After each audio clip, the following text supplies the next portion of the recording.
என்ன என்ன கலாட்டா? அதை கேட்க நீ யாரு? நியாயத்தை யார் வேணாலும் கேட்கலாம். இந்த சொத்த வெண்டைக்காய் கிலோ 15 ரூபாய். நீ வாங்குவியா? செவுத்துக்கு சுண்ணாம்பு அடிச்ச மாதிரி மூஞ்சில பவுடர் இருக்கியே, பேரம் பேசியா வாங்கின?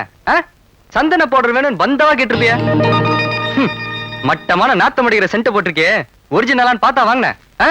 எவனா சிங்கப்பூர் சென்ட் டூப்ளிகேட் கொடுத்துருப்பான், ஈன்னு இழிச்சிட்டு வாங்கிருப்பிய. இதையெல்லாம் விட்டுருவீங்க. பாவம் தெருவுல கஷ்டப்பட்டு காய் வைக்கிறவங்க கிட்ட பேரம் பேசுவீங்க.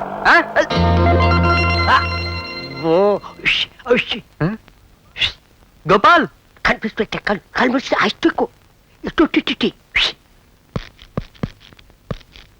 அவதான்ப்பா வீட்டுக்காரம்மா பேத்தி வந்த உடனே அவகிட்ட சண்டை ஆரம்பிச்சியப்பா. இதை கொஞ்சம் பிடிங்க. Just a minute, don't feel. இரு, என்ன பண்ண போற? Wait and see. Hello டா. யோ காய்வண்டி. என்ன சார்? என்ன கலட்ட பண்றீங்க? இல்ல சார். தெருவுக்குள்ள வந்து அப்பாவி பொண்ணுங்களே, ஐ மீன் மேடம் மாதிரி அழகான ஃபேமிலி கால்ஸ் ஏமாத்தி அழுகி போன காய்கறி அநியாய விலைக்கு விக்கிற நீ. புத்திசாலி பையன். யோ எடியா வண்டியா,